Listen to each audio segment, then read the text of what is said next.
Hello, everyone. Great to have you here tonight, and my apologies for the late start. It was my computer problem. I had difficulty connecting to the video camera for some unknown reason. I was connected to it this morning, and it's just stopped. So unfortunately, well, maybe fortunately, you'll just hear my voice and not see my face. It depends on your perspective. But it's great to have you all here tonight. We've got a good turnout. We've got 49 people here at the moment, and we had 81 registered for the event, which is really fantastic. It indicates quite a lot of interest that there is in community renewable energy in the town and surrounds. Before getting underway, I'd like to acknowledge the Wurundjeri people, who are the traditional custodians of this land, and I'd also like to pay respect to the elders, both past and present, of the Kulin Nation, and extend that respect to other Indigenous Australians present. And I'd also like to thank the Yarra Ranges Council for the funding that made this event possible tonight. They've been a great support for us financially through the 3.5 years of our development, and we're very appreciative of that support.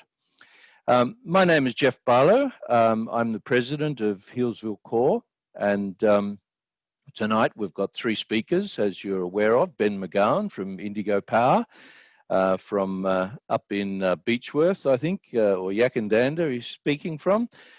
Julian Guest from Warburton Way, and Matthew Charles Jones from Yakandanda. Matthew is also representing Mondo tonight, and he'll talk more about that later on. The purpose of the evening is to talk about community renewable energy. And some of you, this will be your first exposure to that concept and you won't know anything about it. So hopefully by the end of the evening, you'll have a much better idea. But community renewable energy is really about trying to enable through technology local communities to be more connected to their energy supply and to be more engaged and involved with it. And in particular, to be able to support the community generally in relation to renewable energy so that it becomes a community enterprise as opposed to just individuals connecting up to the grid to get their power. So when we get more closely involved with the production of the energy, with the storage, the distribution, and local sharing, there's much more connection between different members in the community. We're also much more connected to the source of the energy, and in addition to that, with a lot of the community energy projects that are around, it also brings the cost of energy down as well. And Healesville CoRE is interested in engaging with our local community in Healesville and the surrounds, but we're also interested in setting Healesville up as a model in the Yarra Ranges municipality, so that hopefully we can roll out the sort of things that we've been doing over the last 3.5 years to other communities throughout the Yarra Ranges and the Yarra Ranges municipality. We hope to be able to do that with the ongoing support that we have had with council, and that we continue with that into the future. That's a development phase for us yet to get engaged with. At the moment, we're still small fry. We're still working locally with Healesville, but we are putting in the hard yards to try to introduce our community to renewable energy on a community basis. To do that, we've been running a range of different events over the past 3.5 years. We started in 2017, and since then we've probably run around 20 events for the community, usually face-to-face, but this year it's had to be a webinar for obvious reasons. I originally set up Healesville CoRE because it became pretty evident that there was not sufficient leadership politically in Australia and also in many countries internationally. And there was a movement developing that I became aware of, and a movement in community energy. And I attended a conference in Melbourne. And at that conference, there were about 600 odd delegates there. And we found out that there were around, at that time, 70 or 80 community renewable energy groups around Australia. So I got all inspired and thought what Healesville really needs is some leadership in this area. And I palled up with Julian Guess from Yarra Ranges Council and Simon Woodland, and we started the project rolling. So from there, we've gone from strength to strength. We started with nothing, and as you can see, we've got a pretty good administrative system in place now, getting funding from the council. We've got some funding this year from Sustainability Victoria, and we've also had some funding from the Commonwealth Government as well. One of the things that we're focused on is not just renewable energy, but leveraging renewable energy, as I said earlier, to bring about more community connection. So you might say that our primary focus is community development, but using renewable energy for that purpose. And both the renewable energy side and the community development side are equally weighted for us in Healesville CoRE. These events that we've been running have been very effective in bringing people together, from over 200 people. The first meeting we ever held in 2017, and the events that we run on a regular basis, we get between 20 and 100 people attending those. And it's great to see all of you here tonight wanting to get this introduction to community renewable energy. The other big focus for tonight, of course, is Ben McGowan from Indigo Power launching with Healesville CoRE the Healesville Renewable Energy Hub, or Community Energy Hub. And Ben will talk more about what that's all about. But at our first event in 2017, I spoke or waxed lyrical really about the idea of having a microgrid and setting up our own social enterprise with an energy provider for energy for Healesville. There's a whole lot of work in that, a lot of time and money involved in it as well. And fortunately, up in northeastern Victoria, Indigo Power got underway from a community effort up there. And that means now that we can connect up with Indigo Power, saves us doing all of the hard yards, and Healesville now is listed on the Indigo Power website as a hub. So when you connect up with Indigo Power, if you want them as an energy provider, you click on Healesville CoRE and you become part of the hub here, and Ben will explain more about that later. I think that's about all I want to say for now, except to give you some technical advice, coming from me with no video camera, that if you would like to ask questions during the meeting, and questions are welcome, you'll see a chat function down the bottom of your screen, and you just click on that and type in whatever your question is, and the person, when the person has finished speaking, they'll be able to answer those questions for you. I'll read out the questions, and then Ben or Matt or Julian will respond. We've got about 35 minutes for each speaker, and that includes questions, but we'll also have some time at the end for questions as well. And we will try to keep to time to finish at 9 o'clock. If any of you then need to leave, fine. But if there are some of you have some more questions, we can stay for a little while after that, 5 or 10 minutes, just to respond to some of those questions. But it's my pleasure now to hand over to Ben McGowan from Indigo Power. And Ben, welcome very much to our meeting. And if you could take control of the meeting now, I'll hand over to you. Thanks, Jeff. And I have to say, it is a shame that you can't see his Jeff's video, because he does look very presidential normally with his study and his bookshelf lined up behind him. So that's that's a shame. But thanks, Jeff, and thanks for the introduction.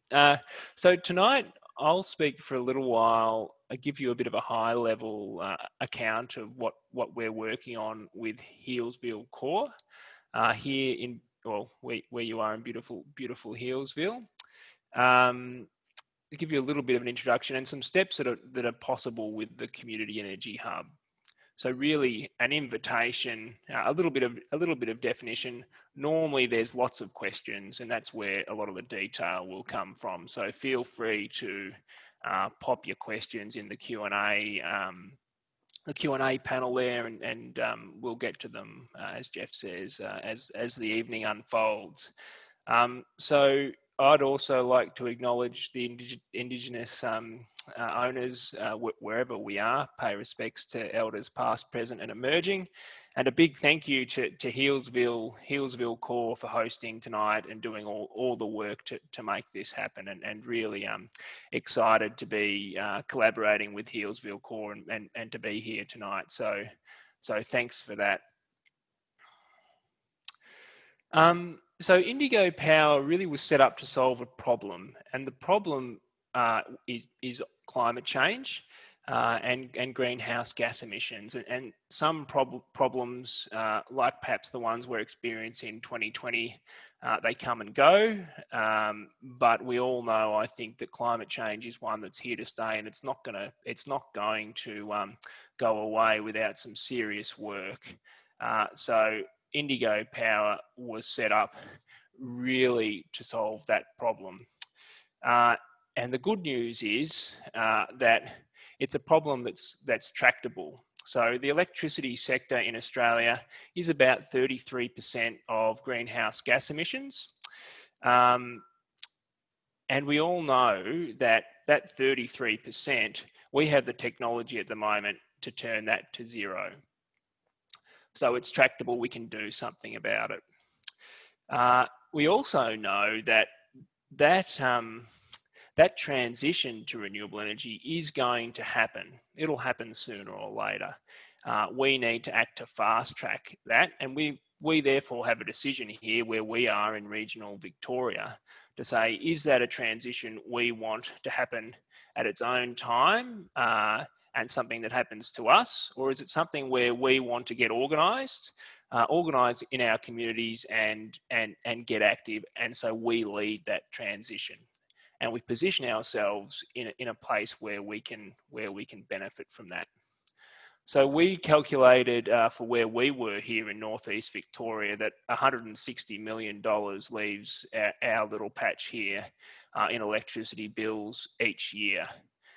So with a local community-owned energy provider that's a social enterprise, so is returning profits back to communities and is looking to source as much renewable energy as possible from local sources, is a really nice opportunity to try and keep some of that money. And we all know that I think for our communities, even small portions of that amount would be meaningful.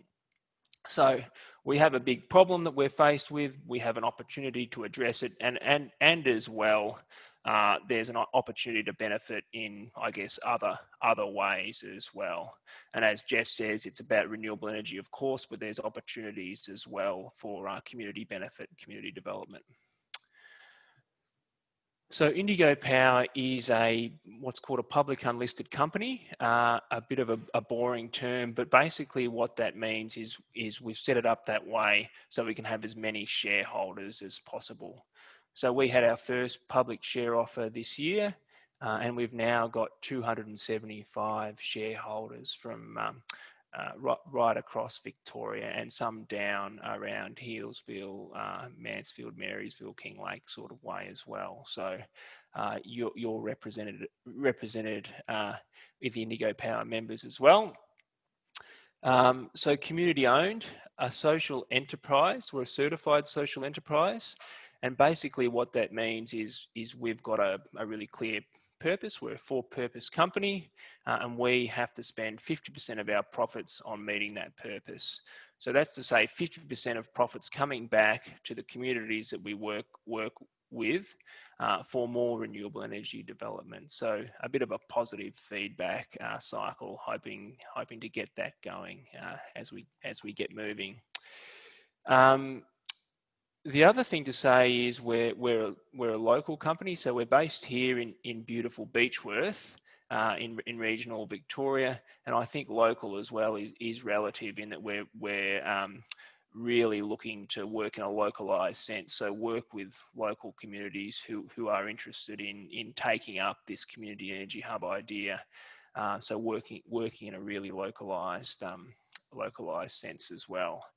So our purpose then, out of all that, is to create a society powered by 100% renewable energy in a way that supports and empowers communities. So that's a little bit about Indigo Power, and we're incorporated in November 2018. So we're a young company, and as Jeff said, have taken on that challenge of setting up these community energy hubs. So the idea of the community energy hub, and I say again, we're sort of right at the start of this journey of working out what these are, setting the frameworks for them, enacting them locally, and trying to make them really meaningful and effective. But what we're asking at the moment is, when we think about community energy hubs, is that we're imagining a future where a local community-owned energy provider is supplying power to local customers, and it's being sourced from local. 100% of that power is being sourced from local sources. So that's to say, in this example here, obviously there's some scale generation and storage. So we're looking to build some larger community assets, and as well there's some the household generation and storage, being able to bring that all together. So the idea for these community energy hubs came from a lot of good work happening in Yakandanda, and for the longest time I was a member of the Totally Renewable Yakandanda Committee of Management, and Matt Charles Jones, who's also speaking tonight, is the current chair of that committee, which I've now left. So in Yakandanda, there was some work happening in that committee, and a partnership was developed with a company called Mondo, and Mondo are electrical or distributed energy specialists. And the conversation was, how do we take a town like Yakandanda and others that are in our region and get them to 100% renewable energy? And we came up with what's a pretty simple 3-step plan. And the first step is really about doing some of this work here to get households as energy efficient as we can, and adding generation and storage to those households. So that's the first step. That's really good. That's interesting. I've got solar panels on my roof, but that wasn't doing what we wanted to set out to do, which was work as a community, work in our sphere of influence to act on climate change and to get this 100% renewable energy target. To do that, we needed to come together and work as a community.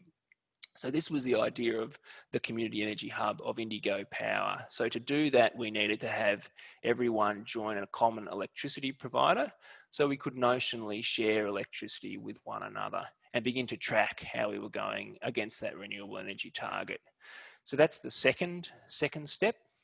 And the third step was, well, that's going to be good. We're going to bring all our households together and we're going to start taking meaningful steps, but it's probably not going to get us all the way. So we need to build some of these larger scale generation and storage facilities as well. And again, we need Indigo Power and an electricity supplier to be able to connect those assets to local customers as well. So that's the idea for Indigo Power, and that's where it came from. We launched the Yakandanda Community Energy Hub in November 2019, so it's been going for almost a year now. And that hub now has almost, it has 150 customers or members of the hub. So I want to talk a little bit more then about the hub and where it's up to at the moment. And again, these are our first steps to trying to make the hub meaningful and effective. So this is a readout from the Mondo Ubi smart control device, and it shows exactly what's happening in Yakandanda yesterday. So you can see here that we've got 3 categories of power supply and power export. So this is for this is for me. This is for a solar customer. So you can see there's 3 categories within the hub. The first category is from your neighbours, from the community. The second category is shared assets, and you'll see there's not any of that cyan on that wedge there or that pie graph at the moment. So that says we're working towards that. And then the other is carbon offset power from the grid. So obviously what we're trying to do across time is squeeze more and more of this purple color out and replace it with the orange and that cyan. So what we can see here for this readout, it's beginning to give us information that we can act on. So here, me, a solar customer, 3% of my power is supplied from the community. And basically that would look a whole lot better for a non-solar customer, because when my solar panels are working, I don't need it from elsewhere. So it's sort of working around the edges. The other thing we can see is that of the exports, not all of the power is being consumed. So it says we've got a bit of a glut of solar during the middle of the day.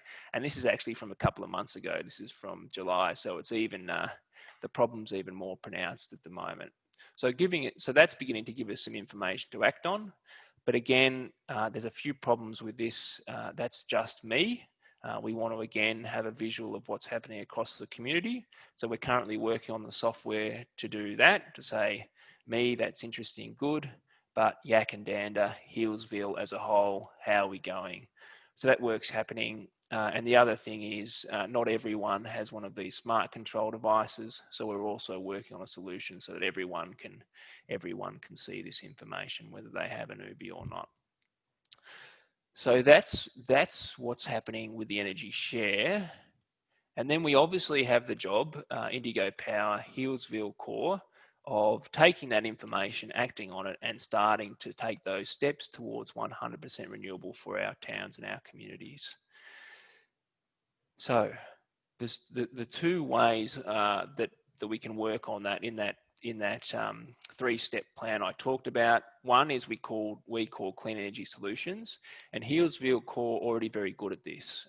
So that's to say, identifying opportunities for getting really good energy efficiency devices onto households, or getting really good quality solar, battery and control devices onto households. So Healesville CoRE have got this one covered, and I think are good partners if you're looking for to roll out more of this household technology. And then the other one, community generation and storage, I think we're going to hear a little bit from Julian on this tonight as well, some opportunities for that. But that's to say, identifying sites around town that could host larger scale generation and storage. And again, that's a Healesville CoRE, Indigo Power partnership, and others bringing those online and connecting them to the hub as well. So I wanted to give you a quick example of what that looks like and what that could look like in Healesville. So this is going to be the first shared asset for the Yakandanda hub. So this is now fully financed, and we're into delivering this project. So it's the first shared asset. It's going to be 66 kilowatts of solar and 270 kilowatt hours of battery storage. And Totally Renewable Yakandanda did some really good work identifying a suitable site for this. So it's at the old sawmill, and the reason it's there is it's where currently where Ben Gilbert and his Agency of Sculpture workshop is. It's got a really large roof space. It's got a spot where we could put a container with batteries in it, and most importantly, because it's the old sawmill, it used a lot of power back in the day, and that means we can now export a lot of power back into the hub to supply Yakandanda customers. So that took a fair bit of, I guess, local knowledge, local connections to bring this one off. So it might power 40 energy efficient homes overnight. So breaking it down into these manageable chunks makes it possible to bring these online. And because we have 150 customers in the hub, we've got the customers to sell the power to. And Yakandanda is our biggest hub at the moment. So we're working to get some generation happening there.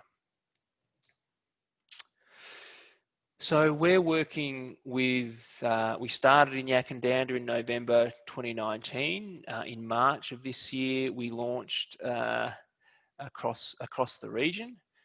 Couldn't have been a worse time, obviously, but we've been launching these community energy hubs now since March of this year. And there's now 31 community energy hubs across the region, and we just opened another one last week in the Eastern Dandenong Ranges, so up on the hill there. And I think the most exciting part though is working with effective local partners with the community energy hub tool to make it effective at a local level. So really pleased to be working with Healesville CoRE in Healesville, and then Healesville CoRE and others across the region are working at a regional level as well. So we come together on a bi-monthly basis through a network of groups that are working on similar projects across from as far south as Healesville, Seymour, and all the way up to Albury to work on a regional solution. So this is part of, I guess, a regional approach as well. The Healesville hub sits against all these other hubs and contribute to a regional approach that's happening right across the area. So the final piece, I guess, is to join the hub. You join Indigo Power as a customer. And when you join as a customer, Indigo Power begins supplying you with power, just like any other electricity provider. So I guess this part of the presentation is to give you the why you might join Indigo Power as a customer, switch over from your existing electricity provider and join the Healesville Community Energy Hub. So local, where we are, again, local is relative, so we're up here in Beechworth, but when you do pick up the phone, you'll speak to either myself or Sandy, and you'll be speaking to people who know the region, know the hills and valleys down to Melbourne. But also, I think more importantly, working with Healesville CoRE to make local or to try and bring off effective local action on climate change through these energy hubs, through local power generation and consumption and these community energy hubs. So clean power, obviously when we're sourcing from the community energy hub, that's renewable energy when we're trying to increase that. But when we're purchasing from outside the hub, all the power that we supply is 100% carbon offset, which is included for everyone, included in the price. Affordable and fair. So our prices are competitive, and we certainly don't expect customers to join if it's more. We're trying to do all of this and still have a competitive rate, and everyone's on the same rate. So everyone gets our best price all the time. We don't have a really sharp market offer and then a really bad offer that we try and switch people across to. Everyone gets the same rate, and it's the best we can provide. Reliable. So we've got, again, a local customer service. So you'll be speaking to myself or Sandy, and Sandy most of the time, who's really effective at resolving any problems you have and taking them up and getting them fixed. And also, I think people often have a question about, well, this community energy hub sounds interesting, but and renewable energy, but is it the same reliability of supply? And the answer there is definitely yes. The same reliability of supply as you would have with any other electricity provider. Community owned. So we've got 275 community owners, shareholders from across the region, and with that community ownership becomes, I guess, community action, in that what the things we do are have to meet the needs of the community, because we have these community owners keeping us to account. And we do have provisions in the Constitution as well that make sure we stay community owned. So limits on shareholding size and that sort of thing. So a truly community owned company, and we'll be likely looking to continue to grow our shareholding base over the coming years and take on new shareholders as well. But that same principle, lots of small shareholders, and then shared profits. So that's that idea about being a social enterprise. So when things are going well, we've just started, but you can imagine in 5 years' time, a profitable Indigo Power circulating funds back to a Healesville and other communities to use to further the effectiveness of the community energy hub through clean energy solutions, through scaled generation and storage. So I think I'll wind it up there and hand back to you, Jeff. If there's any questions now, I'm very happy to answer them, or happy to wait to the end. I think the key things to take away from my end is reach out, get in touch. I would really love to have you join the Healesville Community Energy Hub and join Indigo Power as a customer. And to join in, get involved. There's lots of good stuff happening, and we're really excited to be in Healesville, working with Healesville CoRE on this local renewable energy project. Great, Ben. Thanks very much for your presentation. A lot of information there for people to take in, but very informative. We've got a couple of questions at the moment. So some people are using the Q&A function and some chat. So I'll switch between them. I'll go into the Q&A first. John Mulhoot is asking, what's the price per kilowatt for the supply of 40 homes in Yakandanda? And where does Paul Walker saying, where does Mondo fit into this?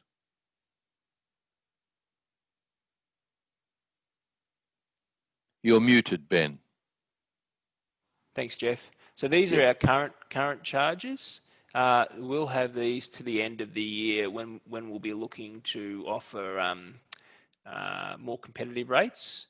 But these are our current ones, and we're looking to pass through a price drop with a price reduction at the end of the year in our reprice. The question about the battery, so the battery is included in these rates. So we'll be supplying customers in Yakandanda with these rates, but they'll have the benefit of seeing on their screen and seeing that it's coming from local sources. So that's how that fits in. the question of Mondo. So we do, these are questions we get a bit. So Mondo, we have two important partners that you should know about. So Mondo brings together the energy share algorithm. So they do that work. And they're also really our partners in smart grid capacity. So we use when we're using control devices, we use their expertise and we use their smart control device. They've also been supportive in some of the electrical engineering work that we've been doing as well. So they're key partners of ours, mostly around the distributed energy space. Our other key partners are Energy Locals. So they provide a service to us that allows us to deliver the community energy hub model. And basically, what that looks like is they procure energy from the wholesale market on our behalf, as well as operate the billing system and a few back end pieces like that. So those are our two critical partners. Thanks, Ben. Some more questions here. From Austin, do we become part owners as customers? It's a good question. So the answer is no. We don't have a that's I guess the cooperative model, and we did explore that pretty thoroughly. What we're really hoping is that our customers do buy shares, but we're not obliging them to do that. So what we've done instead is have this set up this public company and do it in a way where we can have people can buy shares really easily. So in our last public offer, you could buy shares of $100 of packages. So we're really hoping that in our next one, which will be, I think, towards the end of next year, that those who are interested, whether they're a customer or not, take up that $100 if they choose and come participate in the life of the company. That we have, provisions that ensure that someone who has $100 worth of shares has the same right as someone who has $10,000 worth of shares. So there really is an open invitation for people to come, join, get involved, and start playing their role in decision making. So a bit like the Bendigo Bank idea, where local people can become shareholders in their local bank. Now we can become shareholders in our local energy provider. That's the hope. That's definitely the hope that as we sort of open a hub in Healesville, that people in Healesville could buy shares and participate in decision making. Well, there's a local energy provider up in northern New South Wales, Nova Energy, different model to this one, and we actually have people in Healesville who became shareholders of Nova Energy, so they may want to sell out of that and become shareholders with Indigo Power, or maybe take on additional shares. That's right. Another question from Monica Hayes: what are the power charge rates? But you've already answered that. So there is a link on our website to Indigo Power, and I think your rates are up on your website as well. Can I just say on that, Jeff, it's often confusing. So we have one plan, and basically that averages out about the same, but people have different meter types. And the meter type you have really depends on AusNet services, the metering and distribution service provider. So it's hard to say this is your price. You have to get in touch with us, and we can look that up in the national database and say you have this meter type, so it would be this price or this tariff structure, and you would join on that. But we can help you change to a different one. So if for instance you think, I use energy in this way, I'd prefer to have the anytime rather than the 2 rate, the more time of use one, we can help you switch from one to the other and there's actually a fair few more that you have an option of exploring as well, and that's just a matter of reaching out, and we can help with that. Thanks, Ben. And Liz James is asking, do prices vary according to the hub? Interesting question. No, they don't. So what we're hoping to do is do everything as best we can in this tariff structure. So keep it as much as possible a simple tariff that people understand, and having that the same across everyone. That's where we're at the moment. I mean, in the future, and depending on lots of different things, regulatory changes, especially, it would be nice, for instance, to say Healesville has got a lot of solar generation, it's got a lot of battery storage, it's really protecting the grid. Perhaps it's got customers who are willing to turn down their air conditioner at certain times, and that has a value. So there's an opportunity perhaps in the next 5 years to start returning value to communities who are creating it. That's one thing. And the second thing, obviously, it'd be nice to say that local power is cheaper. And again, that depends on some regulatory changes, especially to do with what we pay for transporting the power from one house to another. At the moment, we need to pay the same amount if I'm transporting power from my solar panels to my next door neighbour who doesn't have them. It's the same fee as if, that we're getting the power from the Latrobe Valley or something like that. So it's a really interesting space. It's developing and opening up, but that's the long answer. The short answer is everyone pays the same price no matter the hub. And thanks, Ben. And a quick one to Michael Nardella. What times are off peak? Off peak normally 11 till, depends on the tariff, but this one here is 11 till 7 on a weeknight, and then all day on the weekends. Mm-hmm. And Michael Feller is asking, is an UBI controller required to join the grid? I presume he means the microgrid. Yeah, no is the answer. So the UBI is sort of a really nice premium product that I've got on my home. Does really nice things. It has the community energy visualization, but the answer is no. We use the smart meter data, so there's not an absolute requirement. Well, there's not a requirement for an UBI.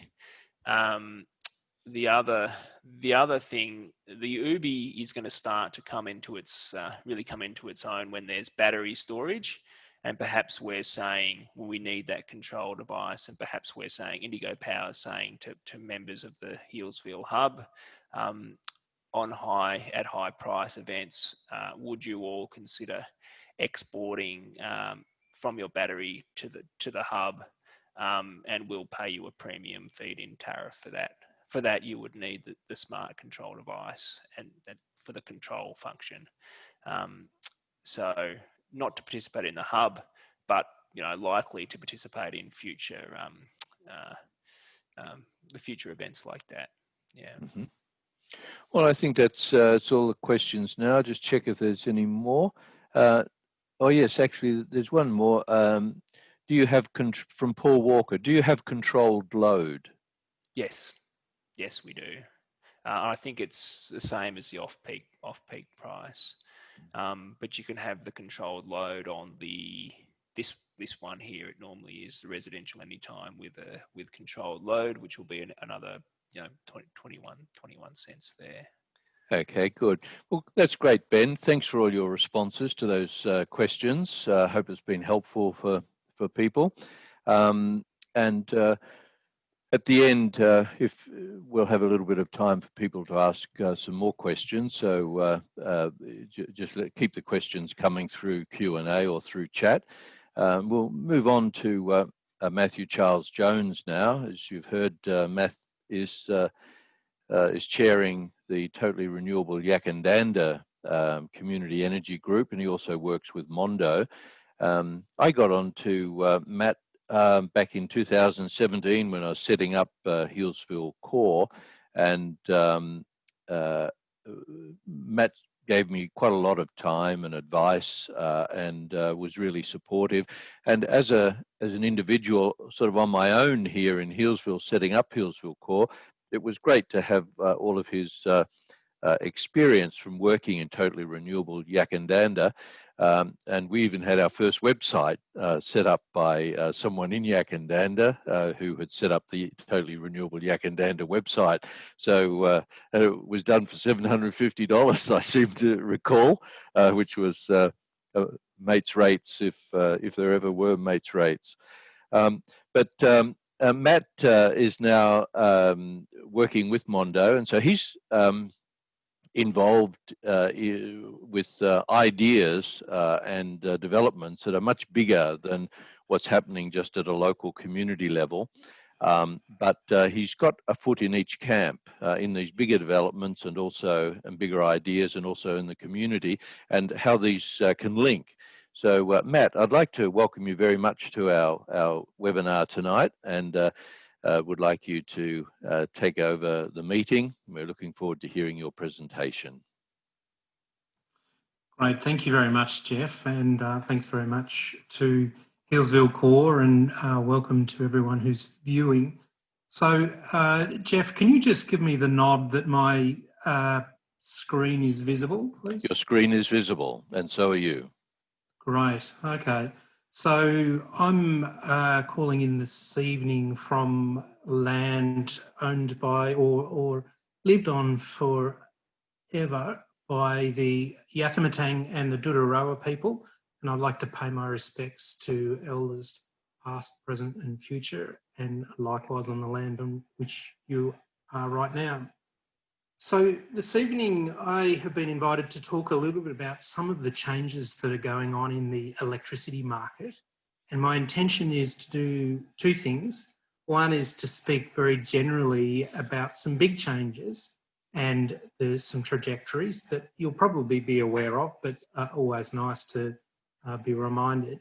And then secondly, some of the programs and quite remarkable changes that are underway in the Australian energy market. And I think we can be really proud in Victoria. There's 50 community energy groups working on these themes in very creative and locally adapted ways. So I'm planning to trickle through that and look forward to answering any questions as we go. So I work for an organisation called Mondo, which is a commercial subsidiary of AusNet Services, and no doubt you've heard of AusNet. And AusNet own all of the transmission lines in Victoria, and then the distribution lines on the east side of Melbourne. We've also got some gas assets on the west of Melbourne and some other bits and pieces, including some batteries. As Ben and Jeff have both alluded to, I'm the chairperson of Totally Renewable Yakandanda, and have been lucky enough to be involved with that organisation since it launched in 2014. And the goal of Totally Renewable Yakandanda is to transition the town to 100% renewable by the year 2022. So I suppose the problem or the challenge in front of us is really clear. And that challenge is, how do we take our existing heavily focused, centralised fossil fuel generation system and make it one that is much more focused on a different and more modern approach? And one of the things that I'm very mindful of is we've been very well served by the coal-fired industry and what it's done for Australia. And it's been very helpful that in the past, governments around Australia have invested heavily in coal and its generation. And that's allowed a really easy and centralised oversight, which means it's been quite easy to achieve. And by and large, it's very predictable. You put fuel in and you get electricity out at the other end. But of course, as we start to understand the impact of fossil fuels, we've got this real massive conundrum around carbon emissions and particulates. and consequent impact on human and nature's health. We've got this ongoing conundrum of fuel costs and impact on landscapes. It also requires large volumes of water in order to be able to cool the towers to continue to work effectively. And on top of all of that, in Australia, we've got a very ageing coal fleet, and half of them are over 30 years old. And in the 2 years leading up to the end of 2019, those fossil fuel generators broke down every 3.2 days. So as much as they're predictable, if they're breaking down, and that's most notably occurring on hot days, it means that they're actually not all that reliable or predictable, and particularly because it happens on those hot days. So conversely, we are entering a whole new era where we've got this capability and future of decentralised generation, and Ben and others have already been alluding to that. It's fantastic because it's low emissions when it's operating and low impact on human health, notwithstanding some of the concerns that are raised. And regardless of what organisation, research agency or various governments around the world currently keep coming up as the lowest form of new electricity, solar, wind, and in most cases backed up with batteries or storage as well. And as you know, Australia's got this almost unlimited supply of sun. We're regarded the highest lived in country in the world, or highest irradiance in the world. And for me and for this forum, it's fantastic because it also is possible for all of us to go and invest in some way in renewables and local renewables. And not many of us directly invest in coal. We certainly couldn't go and build one. However, there is some challenges, and again, you will have heard these in the media about the intermittency, that they do come and go. Obviously, it's sunny sometimes and overcast or dark at others. The other challenge of them is that it has proved very difficult to orchestrate them. So how do we change from just a few coal-fired generators to lots and lots and lots of little solar generators or other forms of generation? And then the third point that I've made there, and it's self-evident really, is that it's quite contested, that people have very strong and different views about how to best generate electricity and how to create our next piece of energy future, knowing that we have a scenario where our existing coal fleet needs to be retired. And the big question is, what next? So I won't spend much time on this slide here, but essentially what we are looking at there is a capture of generation that was occurring in order to meet all of the customers across Australia this morning.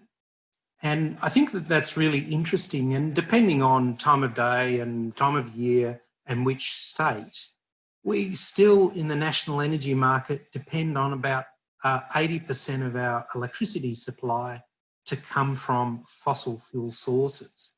So if we're wanting to change over our electricity supply, there's a big task.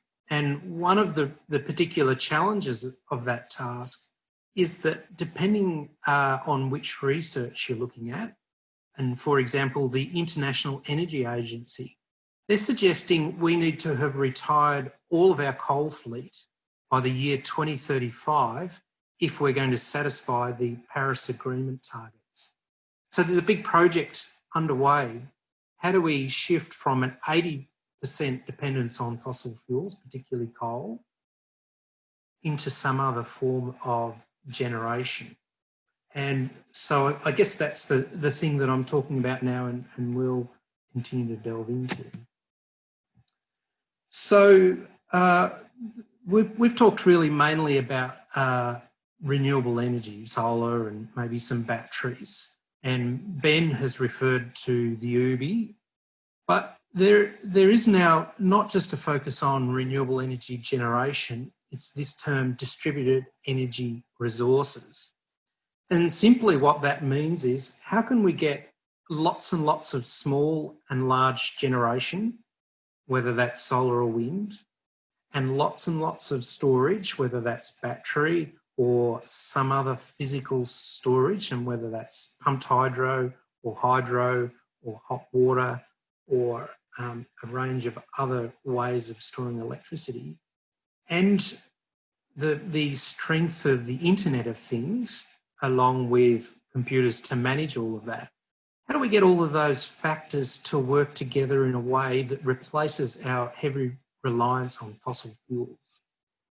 And so that's the project. How do we manage demand, generation, storage, and the smarts of local recording of energy use and generation to replace fossil fuels? And I've got a few examples there, but you can read those, so I won't go through. One of the really quite remarkable pieces of work going on, and this is mirrored by lots of different organisations around Australia supporting it, is a piece of work that's been worked on for about 4 years and in other ways before that, delivered by the Australian Energy Market Operator. And they've worked on this integrated system plan. And its focus is very targeted. How do we replace our existing fleet of fossil fuel generation, primarily coal, with all of these distributed energy resources, and noting all of the challenges that I highlighted before with renewable. It's challenge of coordinating lots and lots of small generators and users, the challenge of how we manage that intermittency, that sometimes it's sunny and sometimes it's not. So the Australian Energy Market Operator has written this integrated system plan with lots and lots of different inputs, and they've worked up a number of different scenarios depending on what commitment state and government and business as well want to give to the outcome of transitioning away from fossil fuels. And one of those approaches is step change. What does it really look like if we want to completely transition to clean energy, noting my reference before to the 2035 goal of completely retiring all fossil fuel in Australia? In order to achieve those various scenarios, one of which was step change, they've worked up these 6 different work streams, and in various ways these are happening at a regulatory and a large organisation level, particularly the energy networks, but they're also of relevance for us. And for instance, Mondo has been successful at working with the Australian Energy Market Operators to secure funds from ARENA. And over the next 2 years, Mondo is going to be working with a whole range of people across the northeast, residential and business customers, in order to be able to both build and then trial a market framework that draws together these lots and lots of small users and lots of small energy generators and storers as well. And that market framework will, all things being equal, then transition to not just focused on the northeast of Victoria, but become a nationwide platform to be able to aggregate those small users, small generators and small storers of electricity so that we can replace the existing fleet of coal. And as you can see from the dot points, that's only one part of it. There's lots of trials going on, universities, the electricity retailers, most notably AGL are doing a remarkable amount of work with current fleet of 2,000 houses with batteries in South Australia and another 3,000 about to come online.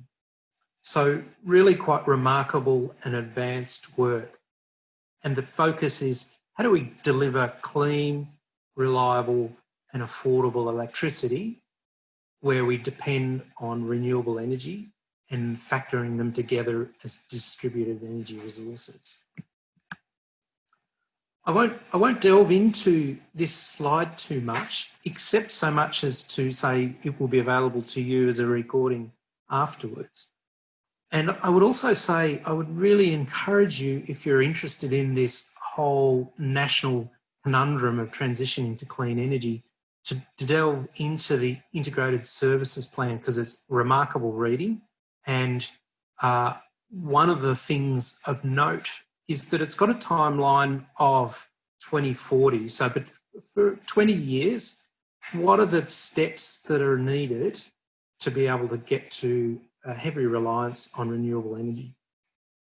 And one of the things that's going on at the moment, and you will have seen it in the media, is a really urgent need to be able to boost our capacity to transmit electricity from large areas of generation to large areas of usage, and particularly the capability to do that reliably between states. And it's a big challenge, and a lot of work's underway. And one of the interesting things about that challenge is, how do we get people who haven't necessarily thought a lot about electricity, except that they are paying increasing amounts of money for their electricity, to withstand the change that's required to shift away from these small numbers of monolithic generation and a small number of transmission to a scenario where electricity is being generated and transported in much more visible ways across the Australian landscape. The other thing I wanted to highlight in this slide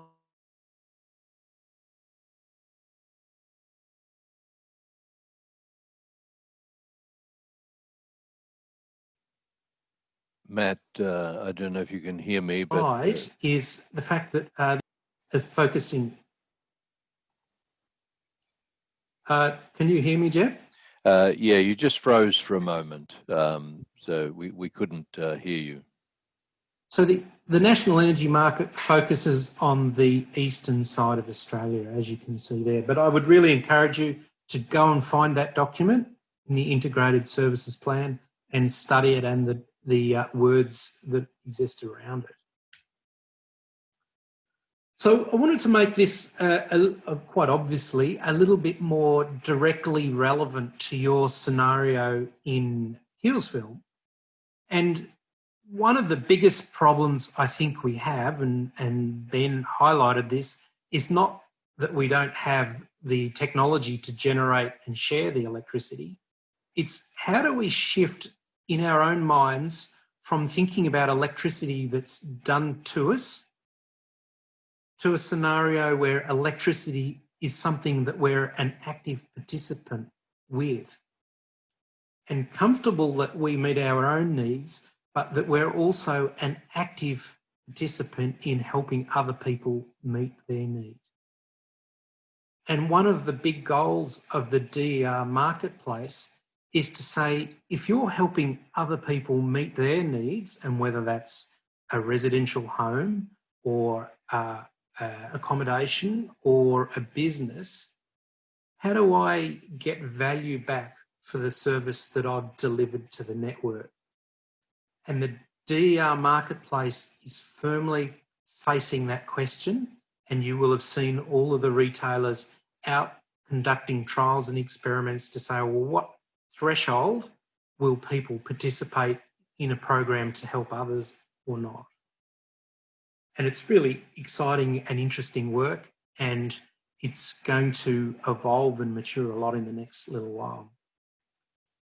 But the picture I've captured there is straight from the AMO website, and essentially showing the transmission that's coming into Healesville, and in a more focused way, This is off the AusNet Services website. It's a publicly available document, and essentially it's the 22 kilowatt distribution lines are the purple ones, and they're the ones that cart electricity around your streets to get it to the place of need.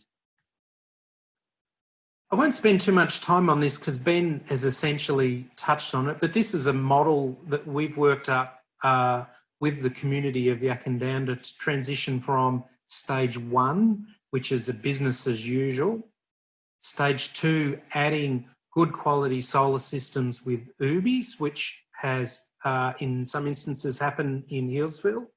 Stage 3 is the addition of a battery to that, knowing that for many, the battery is a price point still out of financial reach, but still very justifiable from a point of view of energy resilience, as well as being able to reduce your reliance on a fossil fuel-powered grid.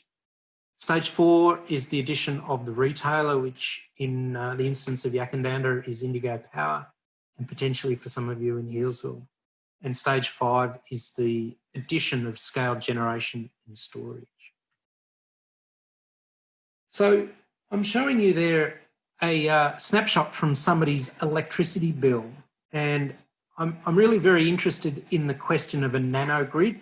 Essentially, a nanogrid is a single property. In this case, this particular customer, and it's a real person, a real household, added at this point here 7.5 kilowatts of solar up from an existing 2 kilowatts and a battery. And so essentially this person is now using 0.13 kilowatt hours of electricity per day, noting that the average for Victoria is 7.89 kilowatt hours. And the point that I wanted to make is the simplest, easiest, although perhaps expensive way of managing this is to look after your own household or your own business needs. How can I, in my house, add solar and progressively add battery as I can afford to do it? Make sure that I continue to replace appliances with efficient appliances and that my building envelope is secure, keeps cold air out and or warm air out, depending on time of year. And I think it's really crux. Well, how can I do it? Over a period of time to reduce my reliance on the grid. So that's our nanogrid as a single property. Ben has talked a little bit about this question of microgrid, and microgrids are really just a focused use of distributed energy resources. How can we, in a localised way, use solar and battery and smart energy control and playing around with loads in a way to satisfy local network constraints?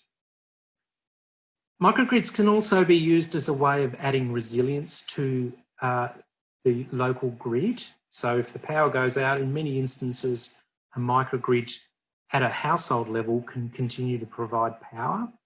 And in the future, the microgrid can be islanded from the main grid as well.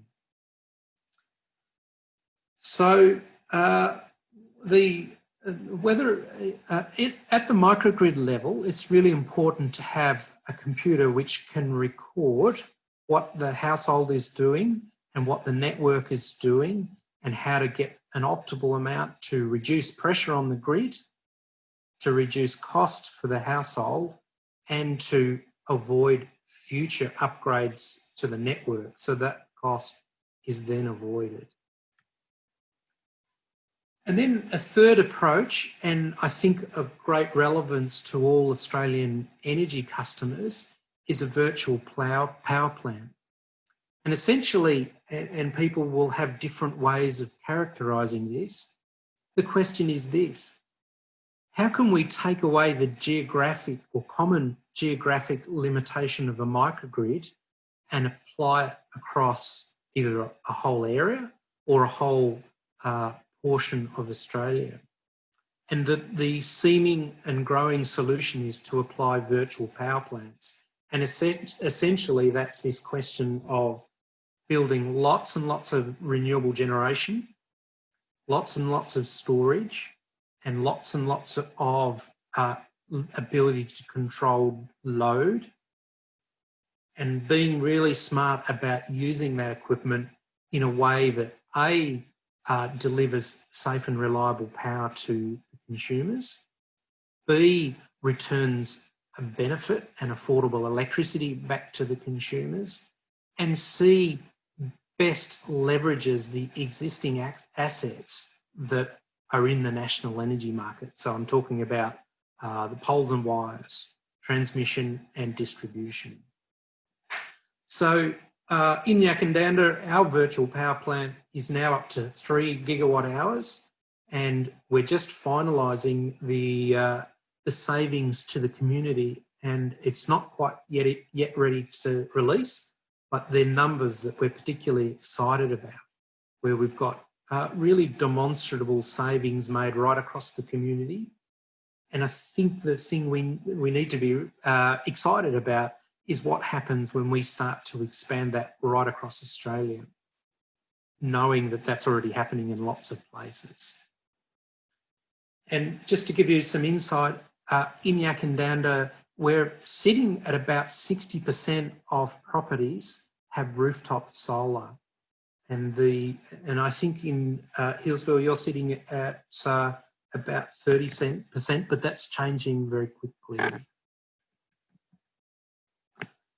There is another program that I just wanted to bring to your attention very quickly, and that is the launch of a thing called the Local Power Plan.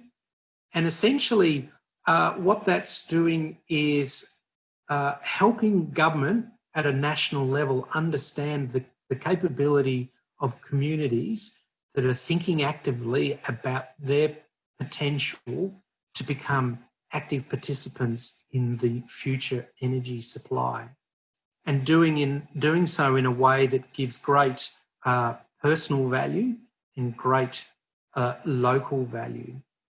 But essentially, the plan is to launch a new organisation called the Local Power Agency, and it will deliver 3 things. One, support for 50 community hubs right across Australia, and those hubs will support groups like Totally Renewable Yak and Healesville CoRE. Secondly, it will help launch mid-scale solar installations. So we're talking sub 100 kilowatts, and help organisations start to propagate that in their own town, whether that's a community energy group or a progress association or a chamber of commerce. And then the third platform is to be able to help communities invest in solar farms or wind farms or other large generation and storage assets. And so, for instance, I'm well aware of the great work that's being done in the Healesville area for solar farms on landfill, and it will be potential that people will be able to help invest in that. But the focus is much more on this sort of large-scale investment, let's say upwards of 20 megawatts. And I won't spend any time on it, but this last feature, and Tri and Mondo are still very much at the start of their journeys with this. But electric vehicles are a remarkable example of distributed energy resources, and one that the energy market in Australia is still very much coming to terms with. And let's say the Nissan Leaf there that's pictured has 60 kilowatts of storage, whereas the average one-person household in Victoria has, they only use, I can't remember the number, but somewhere in the realm of 10 kilowatt hours a day. So you've got a massive storage system and a massive extra demand on the grid.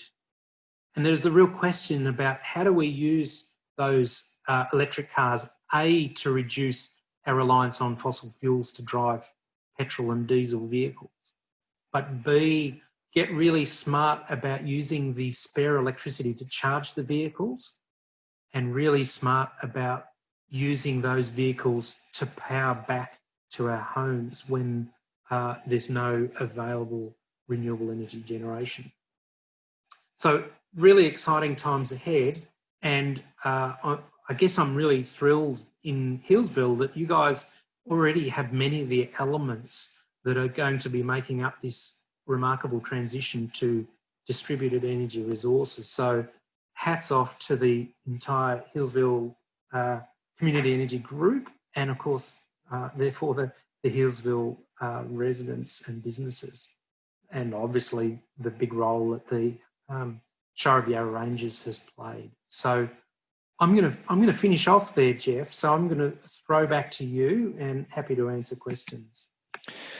Thank you very much, Matt. It's very interesting. As I said in the beginning, you've got a foot in one camp, which is the big picture of generation right around Australia, and also a foot in the other camp of what we're doing at a local level, and how individuals can both benefit from the renewable energy changes that are occurring, but also how we can each individually and as families make contributions to our neighbours as well in the local community. And that's one of the very exciting things for me.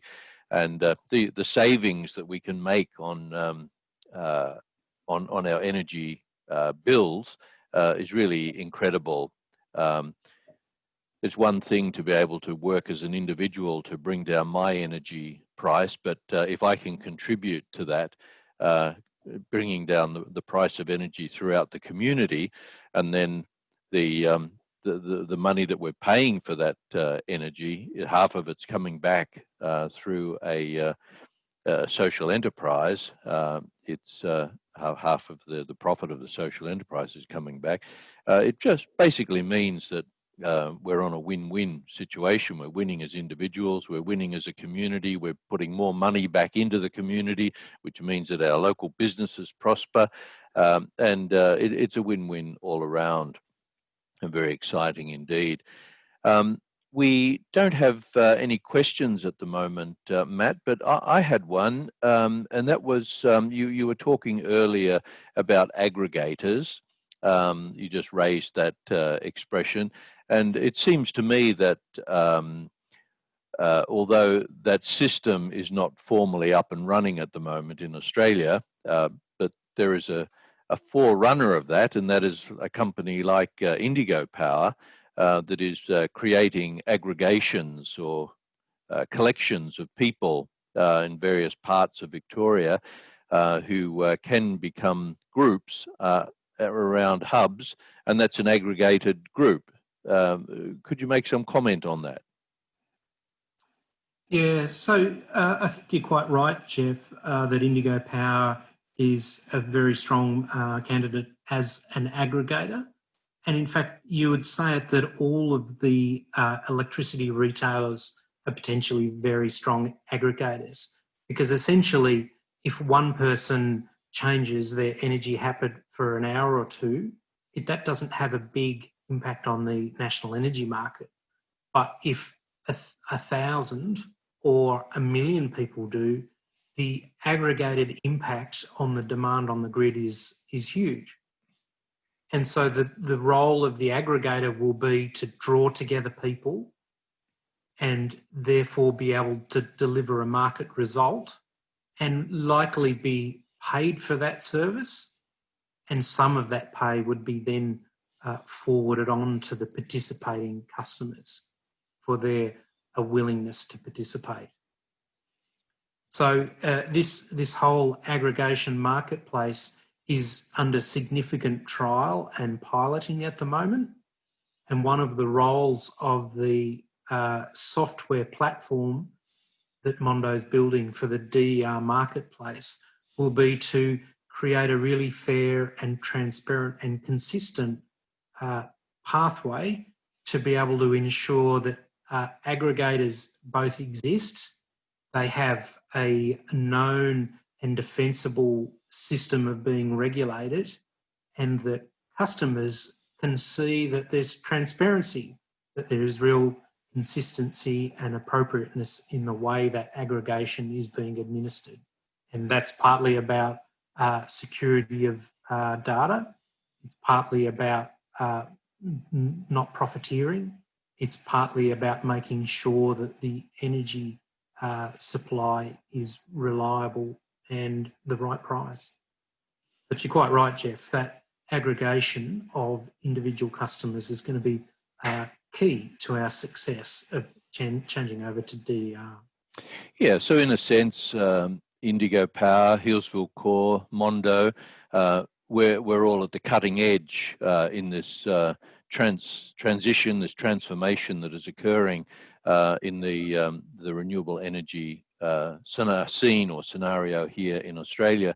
And it's a very exciting place to be in.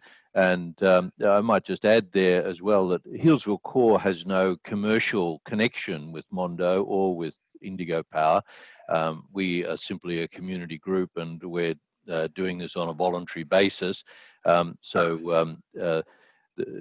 aren't additional costs involved for the local community with Healesville CoRE involved. There's a lot of benefit in that we're doing a lot of the work that's required to help to aggregate people, bring them together, educate people in renewable energy, and also to stimulate the uptake of people into Indigo Power. I'm a consumer of energy with Indigo Power as my provider, and I'm very proud to say I was the first one in the Healesville hub to get my energy through Indigo, and I'm very satisfied with the service. I've got solar panels on my roof, and my last monthly bill was $17, so I was very happy with that. In fact, prior to the price coming down, the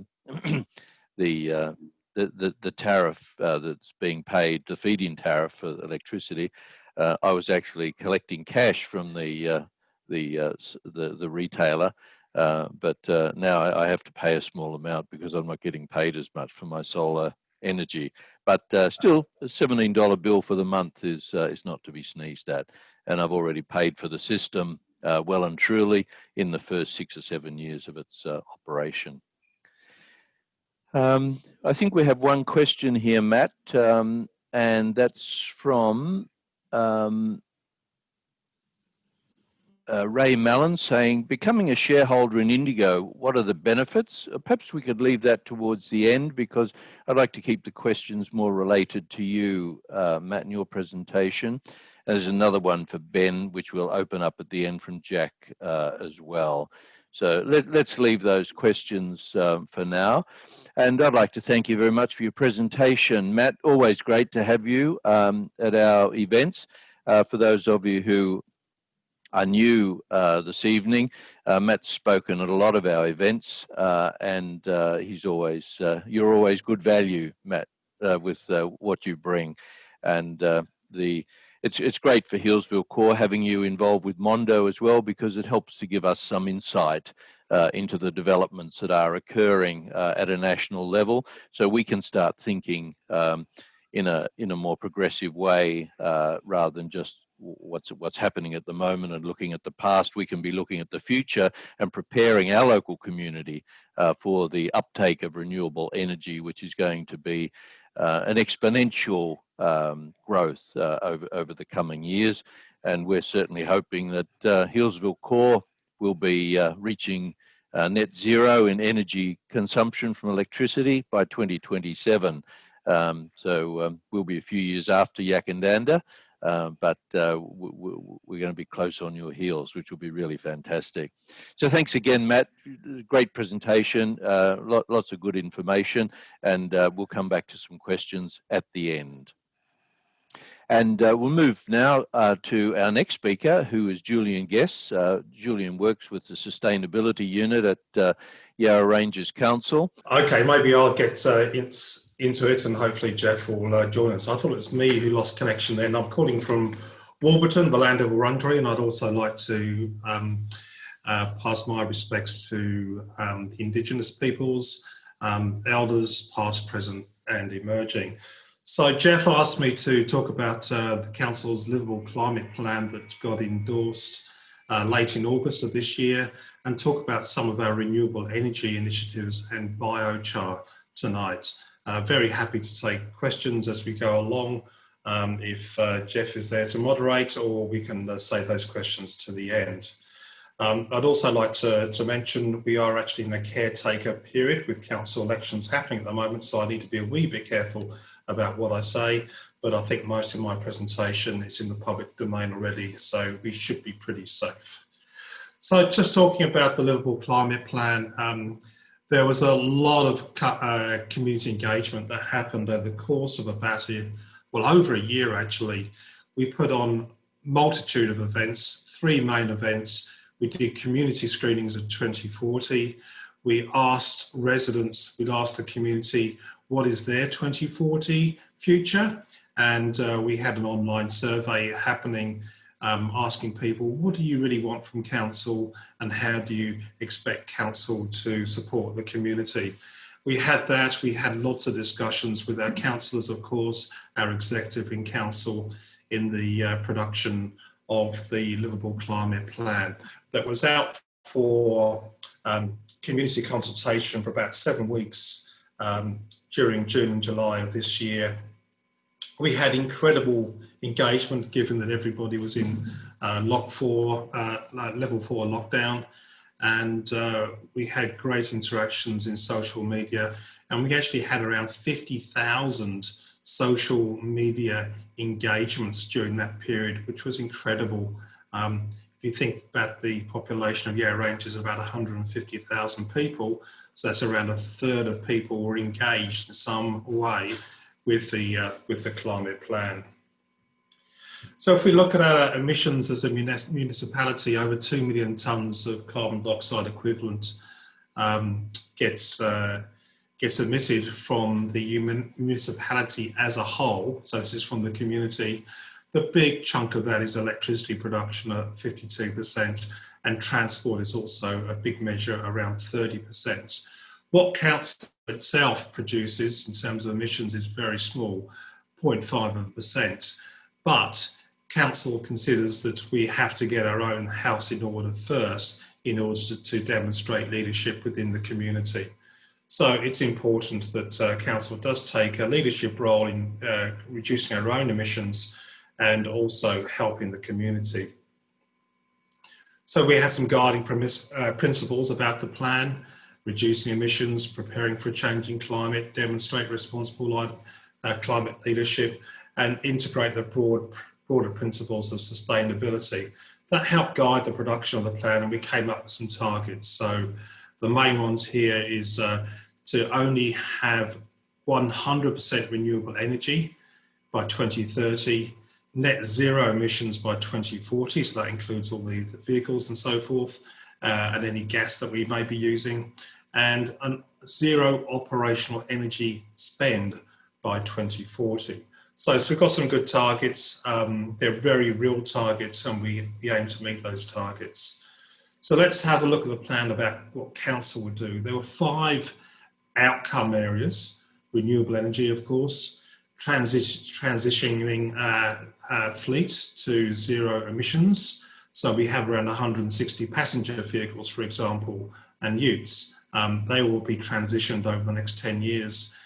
Having sustainable design in our buildings, resilient buildings, and have climate thinking in the forefront of how we conduct business within council. So that's what council will do itself. And how will council work with the community? Well, supporting groups like Healesville CoRE is part of that. So ensuring that we have a thriving Yarra Ranges. Everybody is part of the climate equation, and we're ensuring that no one Yarra Ranges is left behind in the transition to a low carbon future. Is the construction and operation of solar farms in Yarra Ranges.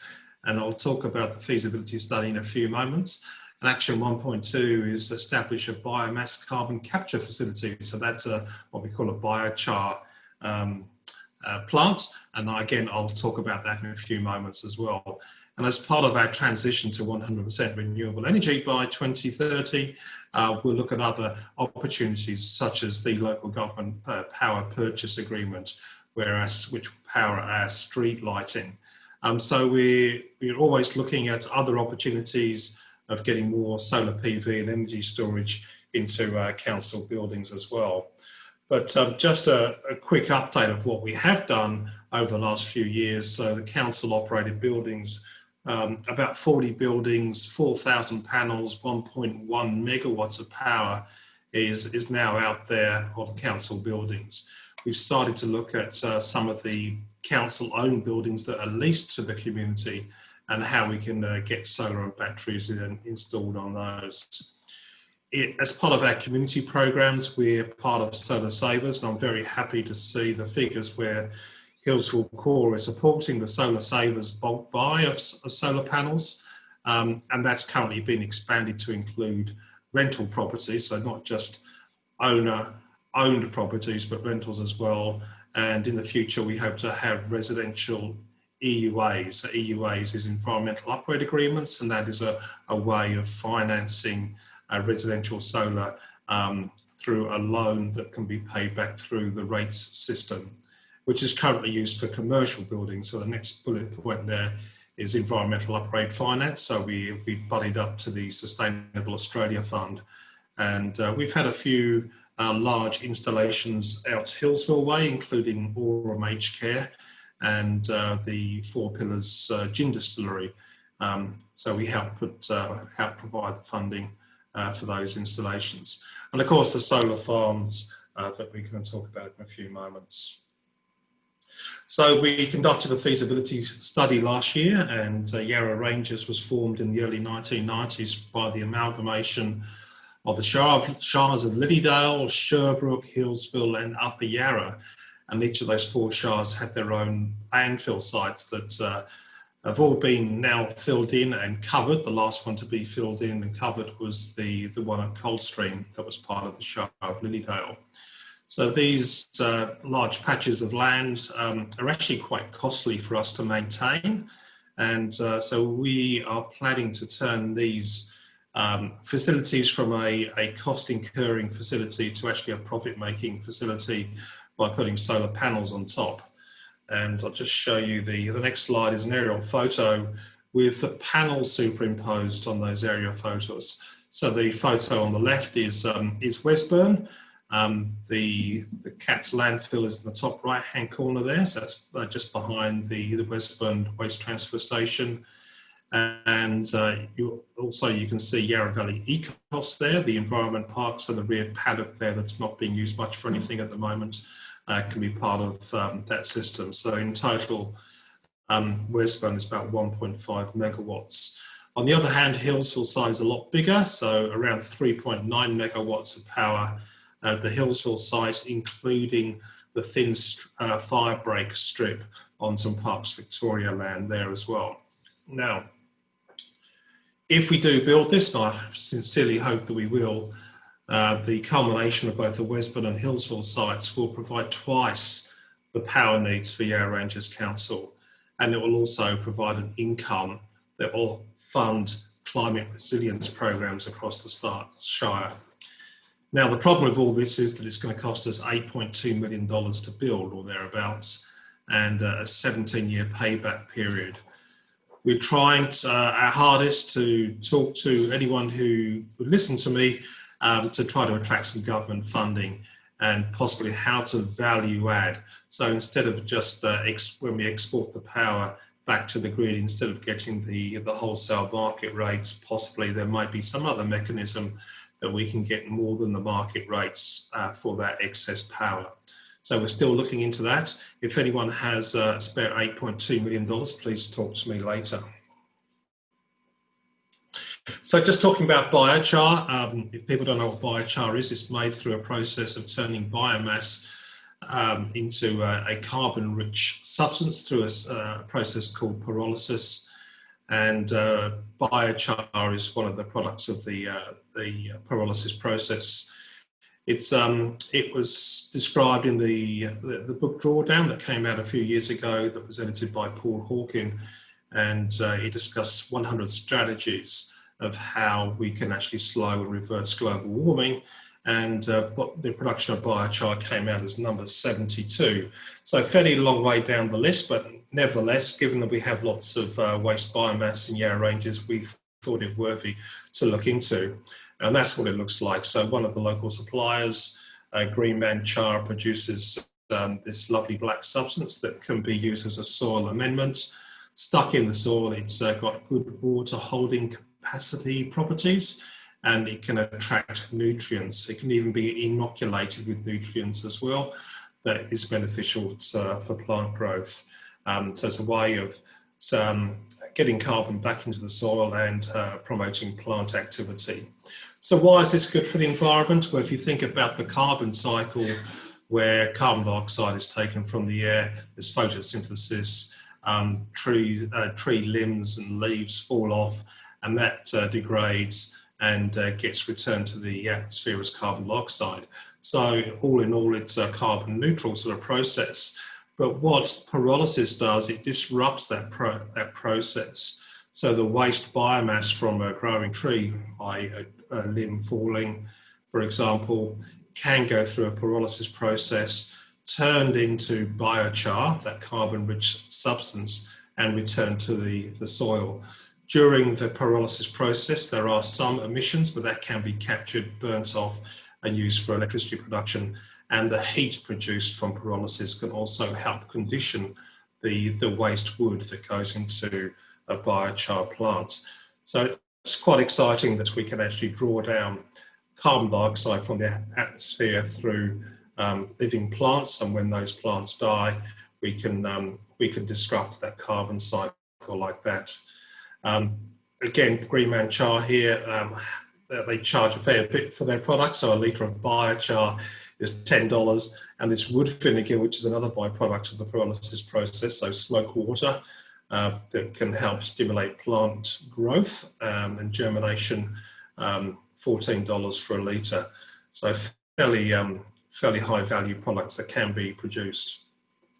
Here are a couple of systems. So the one on the top is a prototype system from a group in Newcastle in New South Wales that has designed this continuous biochar plant, and they have their first system up and running at a macadamia farm somewhere in northern New South Wales, where it processes the shells from the macadamias and produces biochar, and that biochar is then returned to the land. The bottom picture is the Earth Systems mobile unit, which is a modified shipping container. And what happens is small tree logs and limbs are loaded into the container. They light a match, shut off the oxygen supply to the carbon to the container, and the whole thing heats up to around 500 degrees centigrade to produce the biochar. And this is Earth Systems' later model, which is a continuous biochar machine, a little bit similar to the machine just now we saw, but this is continuous. It has a conveyor belt that takes feedstock into the machine, an auger pushes it through the reaction chamber, and charcoal comes out the other end. This particular machine was made here in Melbourne, and it was exported to Israel of all places, where it was reassembled and is now running. So for every ton of wood, there's a lot of different things that can happen depending on the machine that's used. So char, wood vinegar, tar oil, and synthesis gas can get produced. And so all different plants are different in the composition of the end products. We're certainly very interested in the biochar that can be produced, so the black lines, and also any energy that can be produced, so heat energy, synthesis gas that can be used to either condition feedstock or create electricity to return to the grid. Rainbow Bee Eater is another firm that's operating in Western Victoria. It consumes low value biomass residue, so I think it's agricultural or pine waste. Goes into their machine. They're calling the biochar a byproduct, but they're harvesting the synthesis gas that's used to heat up a salad growing enterprise under glasshouse. So possible feedstock, branches and prunings, household green waste, vineyard and orchard prunings, woody weeds. It can be used to help clean up your own properties in terms of bushfire hazard reduction, if you're able to put it in a trailer and take it to where the biochar facilities can be operating from, and any other organic waste that can be used. This is the inside of a typical skip at a well-known construction site in Lilydale. I won't say where. You can see the amount of wood waste that's in that skip. It's probably in the region of around 15%, I estimate. Some bin collectors do separate things that can be recycled or shredded up, but I suspect a lot of wood waste ends up in landfill. In Stockholm a few years ago, there was a prize, a mayoral prize that got won in Stockholm. We received some money to set up a series of biochar plants in the city where residents can take their household green waste, take it to a facility, get stored, taken to a biochar facility, turned into biochar, and that heat energy is used to heat surrounding homes. And that's what it looks like there. So quite a remarkable project, that one, worth looking up on the web if you get a chance. Biochar's been in the news quite a lot, and this article here from The Guardian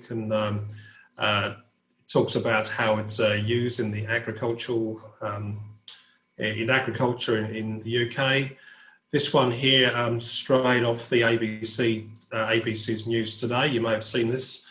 So Logan City outside Brisbane is actually turning human waste through a pyrolysis process and turning it into biochar and creating electrical power at the same time. So quite exciting, that particular project. I'll be talking to those in the coming weeks. And from the BBC, how charcoal can be fed to cows as a supplement. Doesn't sound quite right, but you can actually give cattle biochar.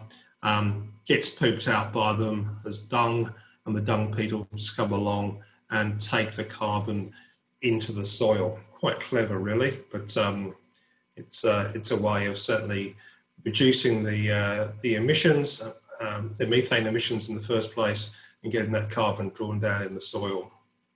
Again, from WA, an avocado plantation here, and these trials that were treated with biochar were 10% more effective, better water holding capacity, better nutrient uptake, with healthier and more productive plants. So other benefits were obviously sequestrating carbon. We're able to deal with waste streams. It's a local value-add industry. If you look at the waste transfer stations, it costs quite a lot to take your green waste there, but it doesn't cost you much to take a trailer load of mulch away with you at the end. Can be used with pollution control, road construction, and I heard it say the other day there's no such thing as green steel making, but potentially biochar could be used in the manufacture of steel. There's opportunities there to capture the heat and synthesis for energy reduction, for any energy production, either for heating, creating electricity, or further conditioning of the feedstock that comes in. So this project has just kicked off in Yarra Ranges. We've got a grant of $500,000, and council is putting in another $500,000 into this project. So I'm really excited about it. And we aim is to have a plant up and running by February 2022. We've got a lot ahead of us to get there, but I'm certainly happy to take any questions on this or the solar landfill. And if you want to have a closer look at the Liverpool Climate Plan, it's on the website. Go and have a look, and just navigate to environment and climate change, and down the bottom you'll see the documents of for the climate plan and the accompanying action plan as well. So that's about it from me, and we're getting closer to 9 o'clock, so I'll stop, and I'm happy to take questions, Jeff. I'll have a look at the question. So I just answered the one from Jack, which was a question about the details we collect on the sign-on journey. So we try and keep a low bad debt provision in our prices. And so we run a credit check as people come on, and that's why the license details are there. We do that in the sign-on journey so that we can keep our prices as tight as we can. And those details are kept in our billing system. So when we use a big utility scale billing service provider with really good, strong security for doing that. So thanks, Jack. Indigo shareholder, what are the benefits, dividends? What sort of things are the 50% profits used for? So that's a good question, and one we're in the process of working out the answer to. So this is our first full year of operations. So we're really at the start where we're just beginning to grow and beginning to generate revenue. So at the moment, we don't have profits to be distributing either to shareholders or to local projects. The intention is that those 50% is going back to community, used for things like this Yakko one I talked about, that solar and battery project. That might be something like that in Healesville, whether it's paying to subsidise that or whether it's for the feasibility study for that project.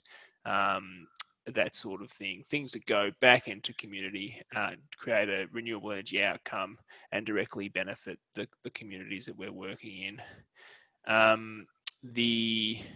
think that the shareholder, what rights they're entitled to, that's all in our constitution, but it's basically the other 50% of the profits are distributed to shareholders. And the participation in the life of the company as well. So that right to come and attend, to vote, and to participate in Indigo Power and select directors and that sort of thing. Next question there from Jerry. I can answer that question if you wish, Jerry. And you're quite right that in the middle of winter, it is very difficult to get good solar generation from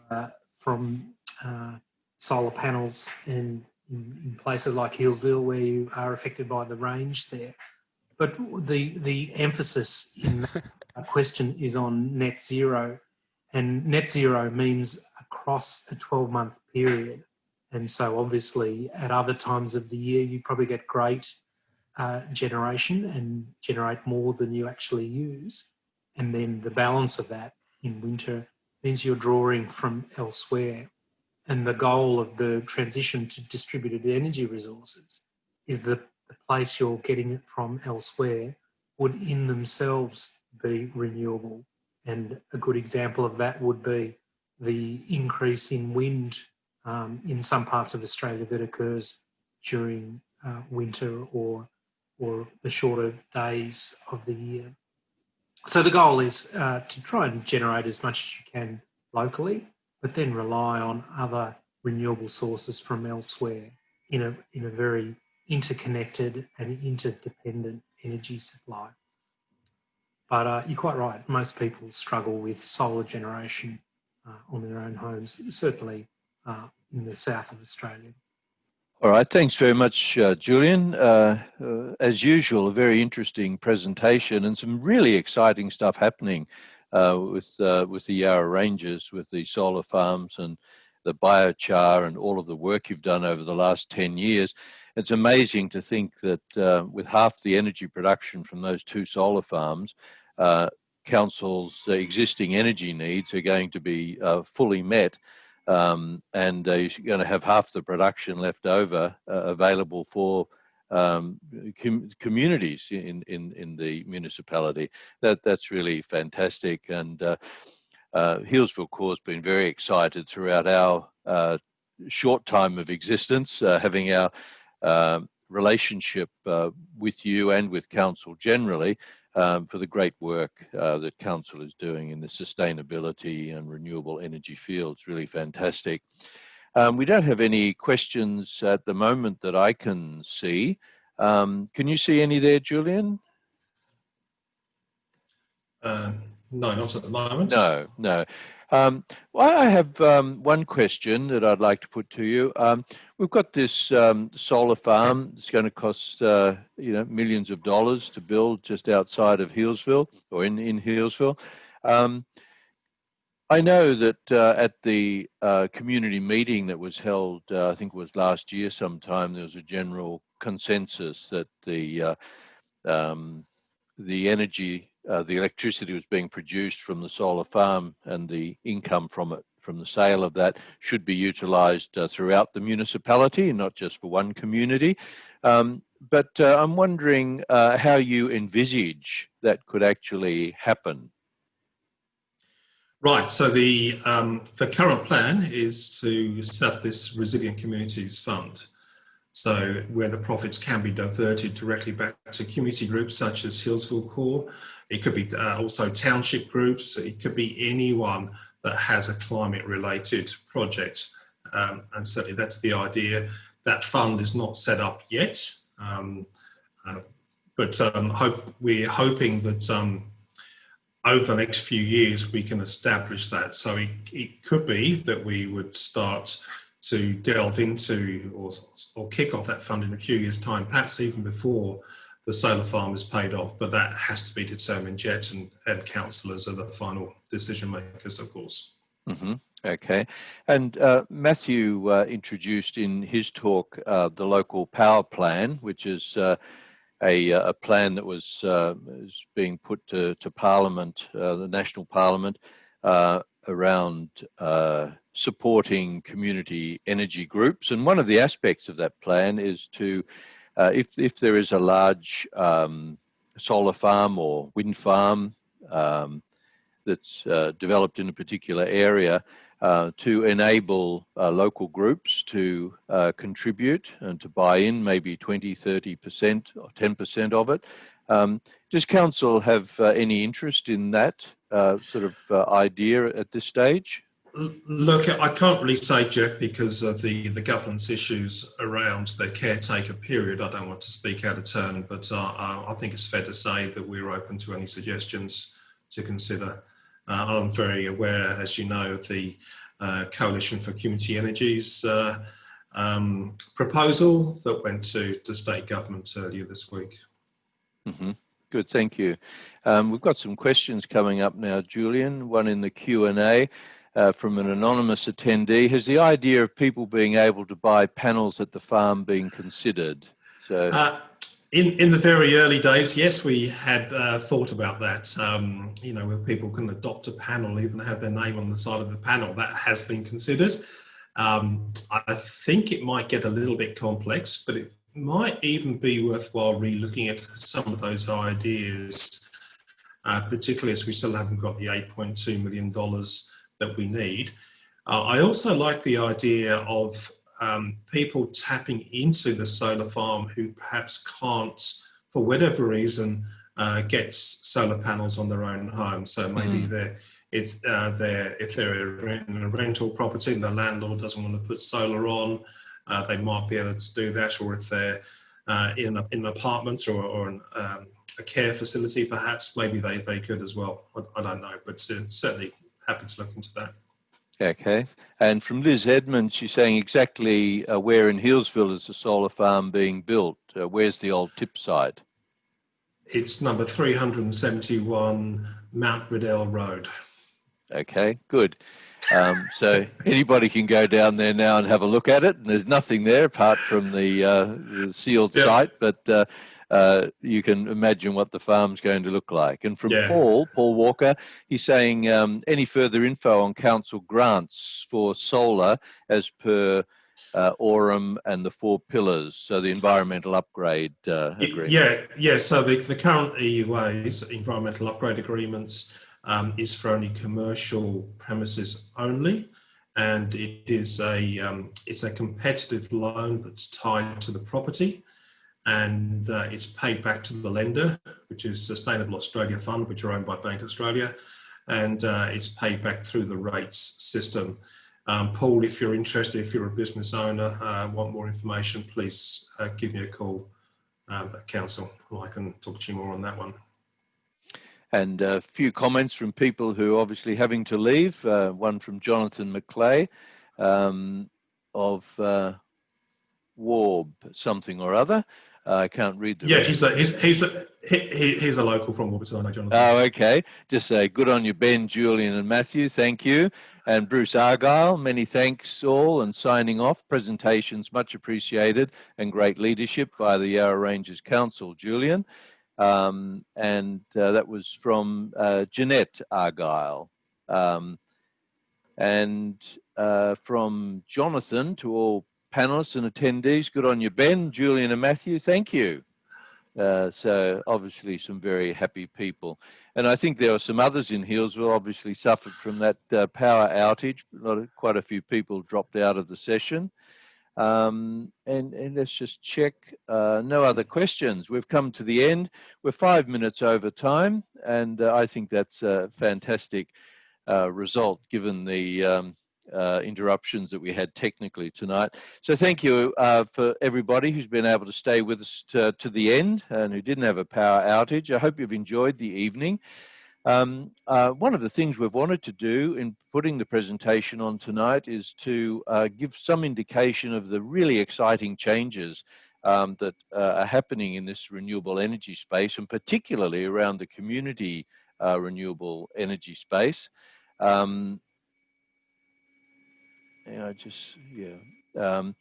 Particularly around the community renewable energy space. And I'm hoping that those of you who are listening, if you're not already members of Healesville CoRE, that you'll consider becoming a member. It's only $25, and your funds go to support this really interesting and energetic community group in this transition that is occurring in Australia. And if you have any donations, we'd love to have them as well. But I'll stop there for now. Stop sort of spruiking for money, and just thank everybody for attending. Thank Julian and Matt and Ben very much for your presentations, putting your time aside this evening and away from your families and friends and so on to make this presentation. We really appreciate it. And for everybody who's listening, we look forward to seeing you at our next event, which will probably be in the new year. But we'll send out a newsletter and keep you informed. And if you'd like to get access to our newsletter, there is a web form on our website, and you can fill that in and make sure you get our next newsletter when it comes out to hear about all the exciting events that are occurring with Healesville CoRE. Thank you all very much. We'll sign off now and bid you farewell.